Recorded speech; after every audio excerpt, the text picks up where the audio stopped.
سلام سلام، مرحبا بكم معايا في مطبخ تيما كيتشن. كحلوة أخيرة من حلويات العيد الأضحى، إن شاء الله يدخل علينا بالصحة والهنا. حلوة الأضيفة، حلوة بالزمن الجميل، جات بزاف خفيفة وجات تحمّق في البنة. باش نحضروها تبعوا معايا المقادير، نبداو على بركة الله وما تنساوش تصليو على الحبيب المصطفى.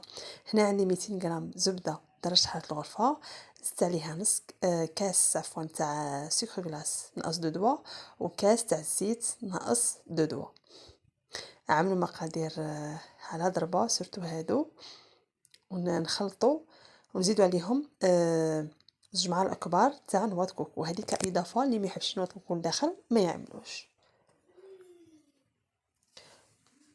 وهنا نخلطوا كامل المقادير تاعنا مليح مليح حتى تحصلوا على قوام كريمي شبه كريمي. انا خلطت غير بيديا، اللي تحب تخلط تخلط كهربائي تخلط. فوالا خلطوا مليح مليح هكذا بيديكم حتى تطرى معكم هذيك الزبده. هي راه درجة حرارة الغرفة، غير نخلطوها هكذا باش يمشيو لنا هذوك التكتلات. وهنا بعد ما خلطت زدت ضفت عليها حبة بيض درجة حرارة الغرفة، ونخلط كامل المقادير مع بعض. وهنا نجي نضيف عليها 2 معالق كبار تاع مايزينا اللي هي نشا الذرة. هذه المايزينا تعطيها خفة وتجي هشيشه، وهذا الكاطو تاع الأضيفة كما تعرفوا يجي يذوب في الفم، وشحال ما يقعد يزيد يطرى ويطرى. وهنا نخلطوا كامل هذوك المقادير، النشاء مع البيض والسكر والزبده والزيت. فوالا وهنا نجيو نضيفوا الفرينه. هنا ما تنشفوش العجينه باش الكاطو تاعكم يجيكم خفيف، لازم تخليوها شويه منديه. وهنا نزيد عليها كيس خميره تاع الحلويات ما يعادل 10 غرام. نخلطوا شويه المقادير حتى يمتزجوا لنا هذيك الخميره، ونزيد الفرينه حتى نتحصل على القوام. هنا نجيبوا بلاطو اللي يدخلنا الفرن، نحط عليه بابي كويسه ونكون الكويرات تاعي تاع الكاطو. نتوما شوفوا الحجم اللي يساعدكم، تحبوا تصغروا تحبوا. المهم هاد الكميه اللي عملتها خرجت لي 42 حبه تاع اضيفه، حلوه الاضيفه بهذه الطريقه. وهنا تكونوا مسخنين الفرن تاعكم مسبقا على 170 درجه.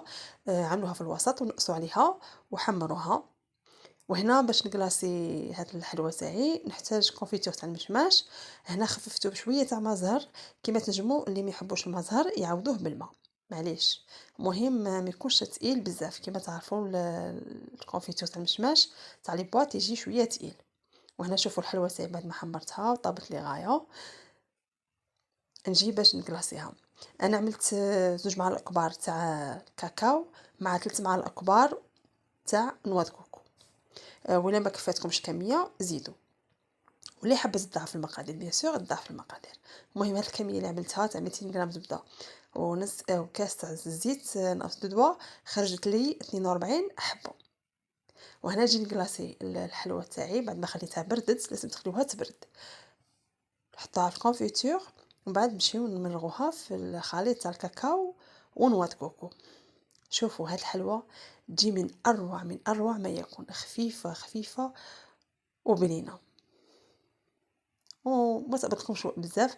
اللي مازال ما عملش الكاطون ولا حبيبتي نوض اعمل هذا الكاطو يجي بزاف بنين، يعني يتقهوى به الصباح ان شاء الله. فوالا هذه الحلوه تاعي، شوفوا نقسم معكم هاد الحبيبه، شوفوا كيفاش طابت لي من الداخل وكيفاش تجيكم من الداخل، تجي هشيشه دوب ذوبان في الفم. نتمنى تكون الوصفه عجبتكم. ما تنسوش حبيباتي تدعموني بجيم وابوني ودرتو في رعاية الله وحفظه. سلام.